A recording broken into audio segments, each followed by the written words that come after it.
अब तक हम 4 वीडियोस ला चुके हैं। बहुत पुरानी बात है, इतिहास में ऐसा हुआ था एक बार, 1 साल से ऊपर हो चुका है। पहला वीडियो था कि दर्शन क्या है, व्हाट इज फिलॉसफी। दूसरा वीडियो था व्हाट इज अल्टीमेट रियलिटी, अंतिम सत्य क्या है। वैसे किसी को पता नहीं है, हमने यही बताया था कि किसी को नहीं पता है, लेकिन सबने क्या क्या बताया वो समझा था। तीसरा वीडियो बनाया था भारतीय दर्शन वेदों से ओशो तक, उसकी पूरी हिस्ट्री, कैसे कैसे क्या क्या कब कब हुआ। उसके बाद डिसाइड हुआ था कि अब हम एक एक फिलोसफी पर बात करेंगे, तो चौथा वीडियो चारवाक दर्शन के बारे में आया। चारवाक पे क्यों आया? एक तो उसके लोग की जिज्ञासा ज्यादा थी लोगों में। दूसरा, इंडियन फिलोसफी जब भी हम पढ़ते हैं जनरली शुरुआत वहीं से करते हैं, पढ़ने की, पढ़ाने की।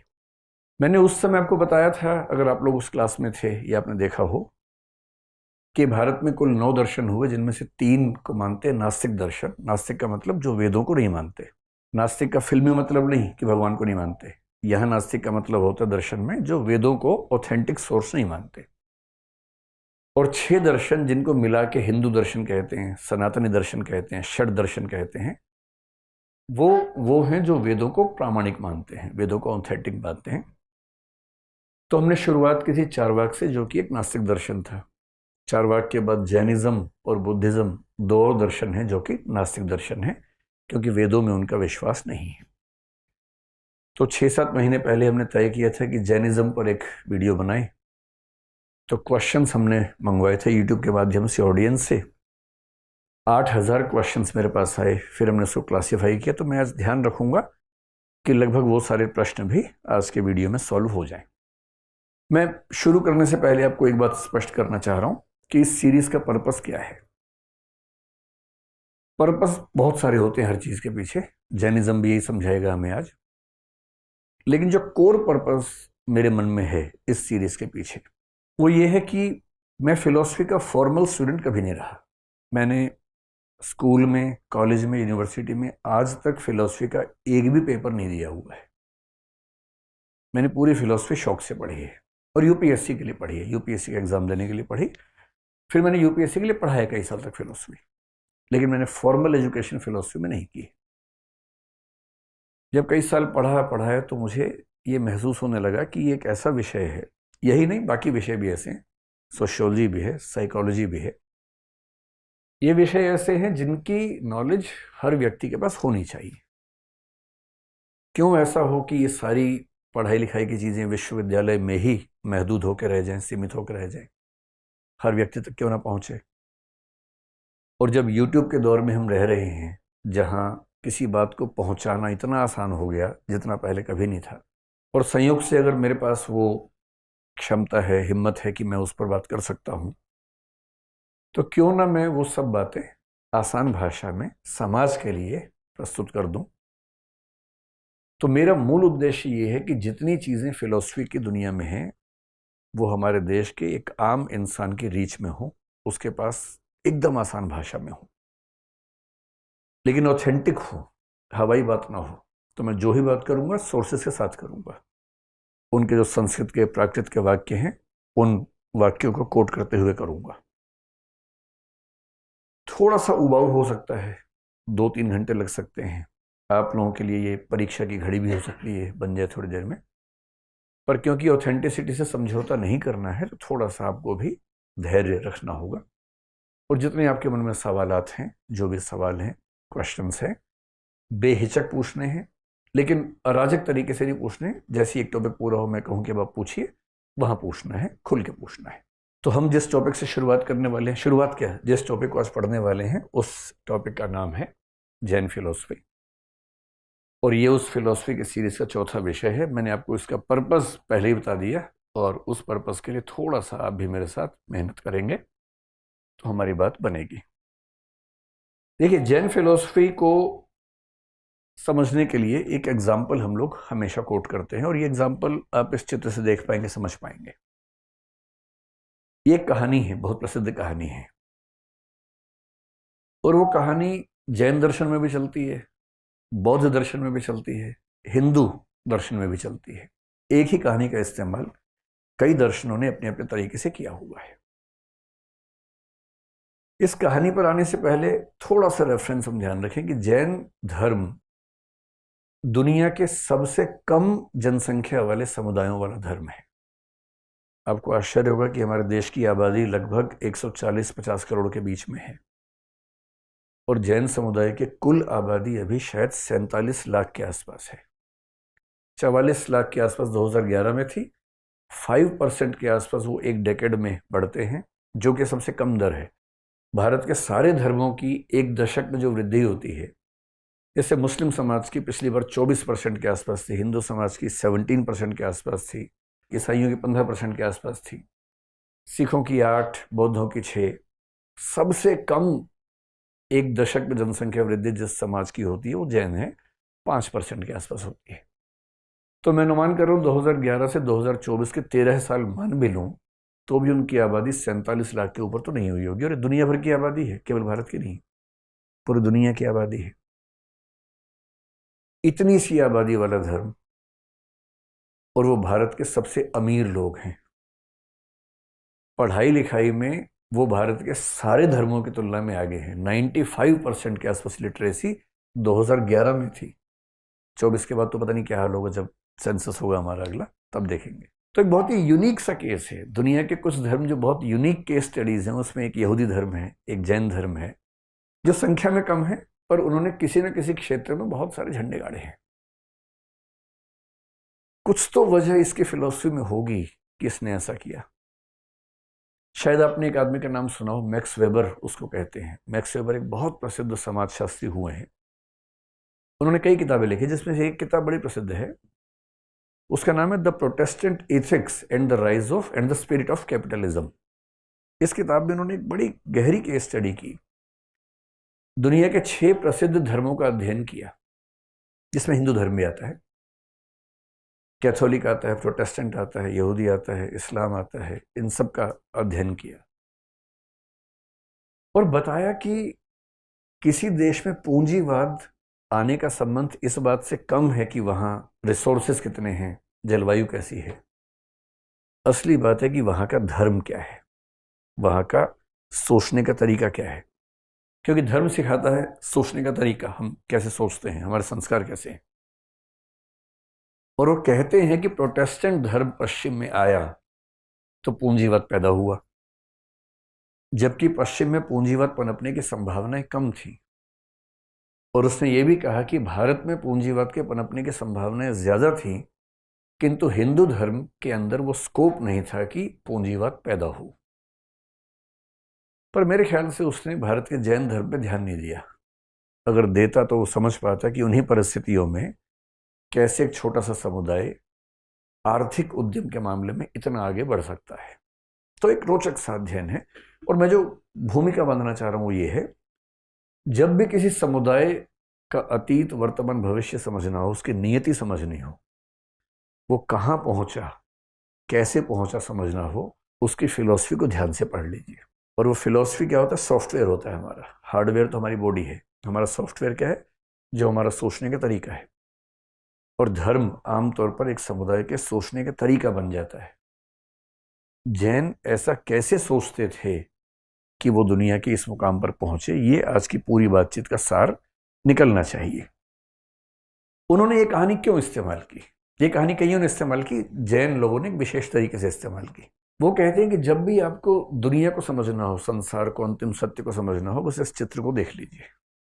और ये चित्र क्या कहता है? ये चित्र कहता है कि एक हाथी आप सबको दिख रहा है, और इस हाथी को जानने की कोशिश में 6 लोग कोशिश कर रहे हैं।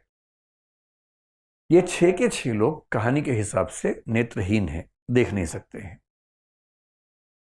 पर इनकी इच्छा है जानने की। यहां नेत्रहीन एक मिथक, एक प्रतीक के रूप में है तो हम सब भी नेत्रहीन हैं।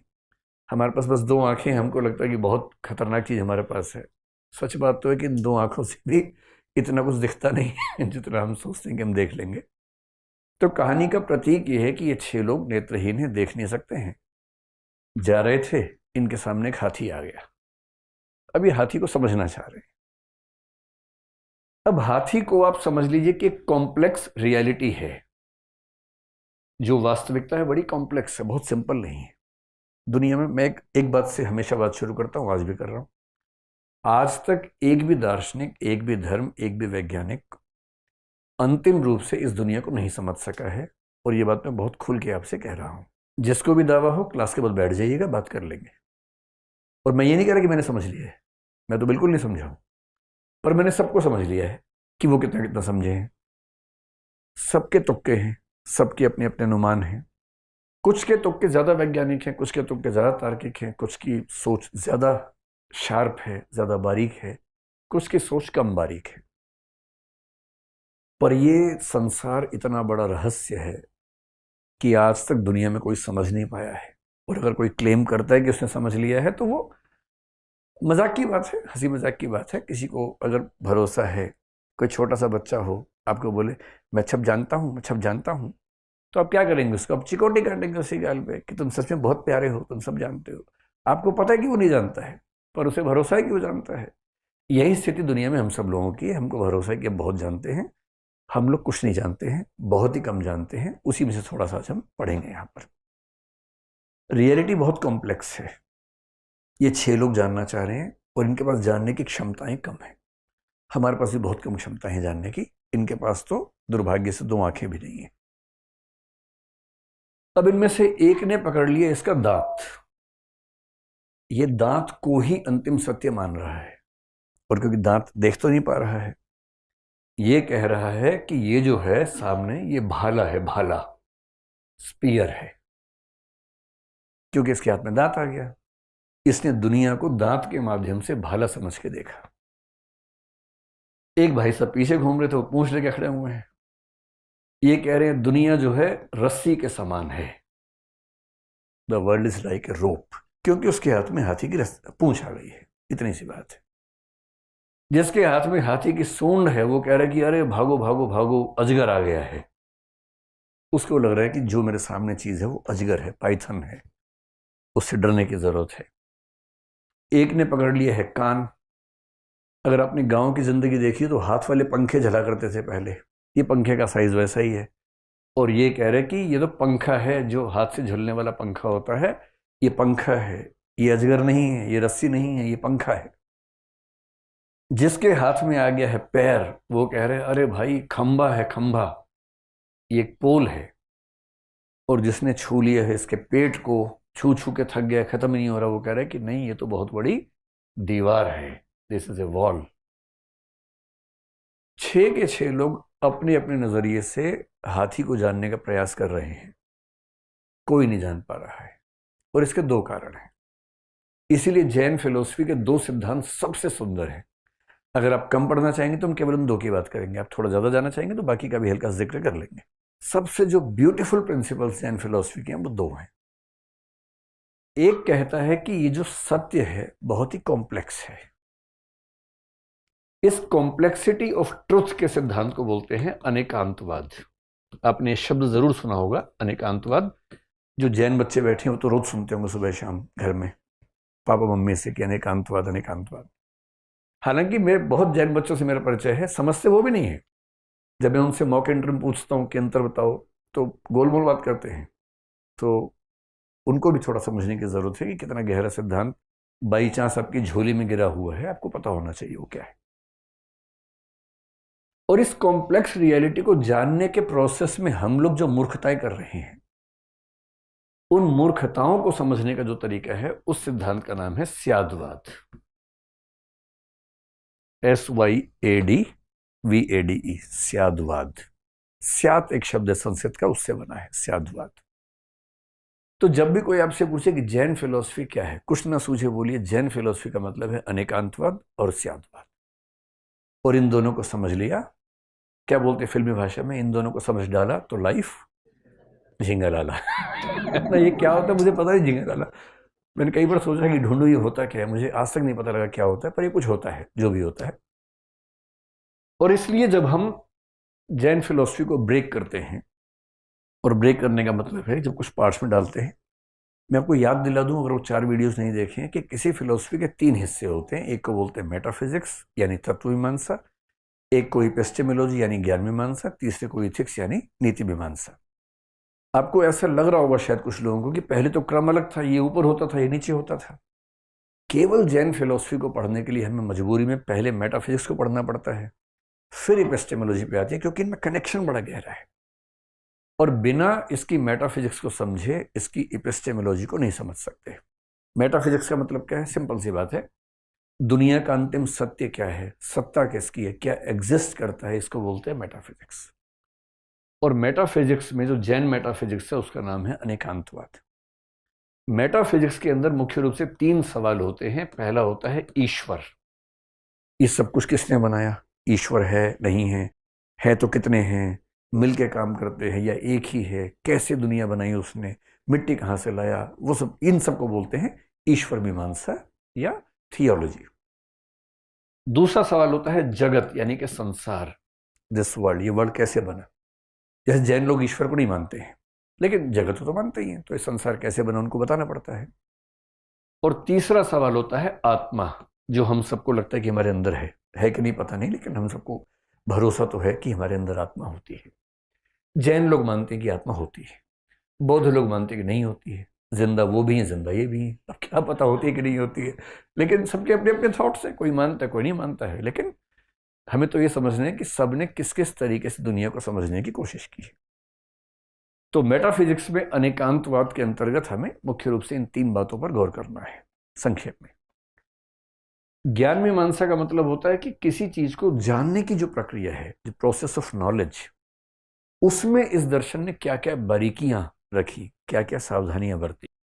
जैसे ज्ञान की परिभाषा क्या है, जैसे कौन से प्रमाण होते हैं, ज्ञान कितने प्रकार का होता है। जैन दर्शन की ज्ञान मीमांसा में जो सबसे सुंदर सिद्धांत है वो स्याद्वाद है। इसके अलावा हम थोड़ा सा देखेंगे ज्ञान के कितने प्रकार हैं। जैसे वो बड़ी सुंदर बात करते हैं, हमें ऐसा लगता है कि जैसे मैं पेन आपके सामने रखूं, आपने पेन को देखा, आप सोच सकते हैं कि आपने पेन को देखा और ये 1 सेकंड में हो गया। जैन दर्शन ने इसके भी 4 स्टेप्स बताए हैं कि ये 4 स्टेप्स में होता है, ऐसे नहीं होता है।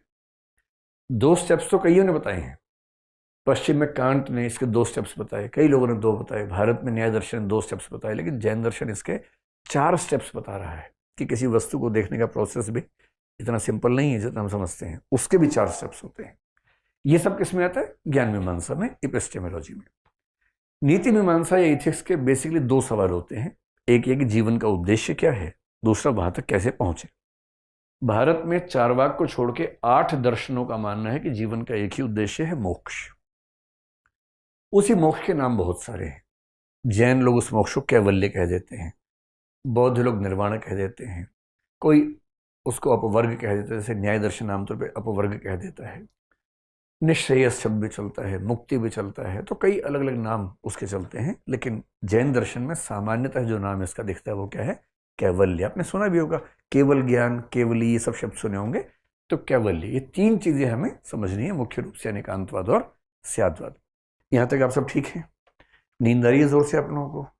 अभी कैवल्य मिलने वाला थोड़ी देर में, तो फिर कैवल्य में नींद नहीं आती है, उसके बाद तो नींद स्थायी रूप से उड़ जाती है, फिर कहे कि नींद। चलिए, हम मेटाफिजिक्स से बात शुरू कर रहे हैं, और मेटाफिजिक्स का सिंपल मतलब है अंतिम सत्य क्या है, ये दुनिया कैसे बनी, दुनिया क्या है, भगवान है कि नहीं है, आत्मा है कि नहीं, इन सबको बोलते हैं मेटाफिजिक्स। मेटाफिजिक्स का सबसे बेसिक क्वेश्चन होता है कि रियलिटी को हम डिफाइन कैसे करें। बहुत पेच है इसमें, सारा खेल इस बात का कि आप रियलिटी को डिफाइन कैसे करते हैं। जैसे आपने सुना होगा, जैसे मैं एक व्यक्ति हूं, अब अगर कोई मुझसे पूछे कि भाई तुम व्यक्ति थोड़ा ना हो, ये शरीर तो मिथ्या है, ये तो मतलब खत्म हो जाएगा, जल जाएगा, जो तुम सच में हो वो तो आत्मा है। तो मैं अच्छा भला चल रहा था, किसी ने बताया कि तुम चल नहीं रहे हो, ये तो शरीर चल रहा है, पैर चल रहे हैं, तुम नहीं चल रहे हो। और मैं कंफ्यूज हो गया, सुबह तक तो मैं ही चल रहा था, अभी अचानक पता लगा कि मैं चल ही नहीं रहा हूं। तो किसी ने मुझे बताया, जैसे निर्वाण षटकम एक ग्रंथ बड़ा अच्छा है, उसको हम जिक्र करेंगे आगे चल के वेदांत को पढ़ते हुए। वो कहता है कि मैं कौन हूं? मैं ना तो अपना नाम हूं, ना मैं अपनी जाति हूं, ना अपना घर हूं, ना अपना हाथ हूं, ना पैर हूं, ना बुद्धि हूं। मैं तो वो आत्मा हूं जो मेरे भीतर है। अब कोई रियलिटी को इस तरह से डिफाइन कर सकता है? पश्चिमी दर्शन में कितने लोगों ने सिर फोड़ा अपना, 2000 साल तक सिर फोड़ते रहे कि मैं कौन। पश्चिम के दर्शन में बड़ा सवाल है पर्सनल आइडेंटिटी, कि व्यक्ति कौन है। परेशान हो गए हैं, कुछ लोगों ने कहा व्यक्ति पूरा चेतन है, भारत में भी कुछ लोगों ने कहा, जैसे योगाचार विज्ञानवाद ने कहा, पश्चिम में लाइबनिज ने कहा। एक डेकार्ट 17वीं सेंचुरी में हुआ जिससे बहुत विरोध है जैन दर्शन का, वो अंदर घुस गया एकदम, अंदर बोला शरीर अलग है, आत्मा अलग है, इन दोनों में कोई मेल नहीं हो सकता। तो भाई कोई मेल नहीं हो सकता तो मेरे हाथ में जब दर्द होता है तो मेरा मूड क्यों खराब हो जाता है, और जब मेरा मन ठीक नहीं होता तो मेरा शरीर शिथिल क्यों हो जाता है, लिंक कैसे बनेगा इनके बीच में। परेशान हो गया, जवाब नहीं दे पाया। मैंने जवाब दिया, बहुत गहरा जवाब भी दिया। अंत में 20वीं सदी में स्ट्रॉसन नाम के एक आदमी ने साफ साफ कह दिया कि जो व्यक्ति होता है ना, ये एक ही होता है, इसको बांटेंगे नहीं ज्यादा, एक ही मान लो, वरना टेंशन ज्यादा होती है। क्या रियलिटी है, इसे डिफाइन कैसे करें। भारत की 3 एग्जाम्पल आपके सामने हैं, एकदम एकदम रिवर्स एग्जाम्पल्स हैं। शंकराचार्य भारत के सबसे महान दार्शनिकों में से एक माने जाते हैं। आपने सुना होगा, वो कहते हैं कि केवल ब्रह्म सत्य है, अहम ब्रह्मास्मि, आपने सुना होगा। ब्रह्म सत्यम जगत मिथ्या जीव ब्रह्म है वना परः, उनका प्रसिद्ध सिद्धांत है कि ब्रह्म सत्य है, जगत मिथ्या है। आपने ये वाक्य सुना कि जगत मिथ्या है, सुना तो होगा ही कि ये जगत मिथ्या है। तो वहीं से जब अद्वैत वेदांत पढ़ेंगे तब समझेंगे मिथ्या, मिथ्या मतलब झूठ नहीं होता है। मिथ्या मतलब जो सच और झूठ से अलग है, जो न सच है न झूठ है, एकदम पूरा सच नहीं है, उसको मिथ्या बोलते हैं। अभी उससे बात नहीं करेंगे, कभी और करेंगे। तो शंकर कह रहे हैं कि मैं सत्य केवल उसे मानूंगा जो त्रिकाल अबाधित्वम लक्षणम, सत्य की कसौटी पर खरा उतरे। सत्य का लक्षण है तीनों कालों में अबाधित होना, भूतकाल, वर्तमान काल, भविष्य काल, जिसे किसी भी काल में खारिज न किया जा सके, वो सत्य है, बाकी सत्य नहीं। जिसे किसी भी काल में जाना न जा सके, वो असत्य है। जिसे किसी काल में जाना जा सकता है और किसी काल में खारिज हो जाता है, वो मिथ्या है। एग्जाम्पल ले लीजिए, आपने सपना देखा, आप सुबह 3-4 बजे सपना देखने लगे, तो बड़ा सुंदर सपना देख रहे हैं। वो व्यक्ति आपके सामने जिसको हमेशा चाहते कि सामने हो, पर होता नहीं कभी, आज वो हो गया सपने में। उससे बात चल रही है, बढ़िया बातचीत चल रही है, बस वो आपसे अंतिम वाक्य कहने ही वाला है कि मैं तुम्हें बहुत पसंद करता हूं, इतने में नींद खुल गई आपकी। बस वो आखिरी वाक्य छूट गया है। अब ये बताइए कि जब तक नींद खुली थी उससे 1 सेकंड पहले तक वो सपना था या सच था? एकदम सच था। नींद खुली तो एहसास हुआ, अरे धप, ये तो सपना निकला। और फिर आपको बड़ा अफसोस भी होता है कि अरे यार कितनी सुंदर हसीन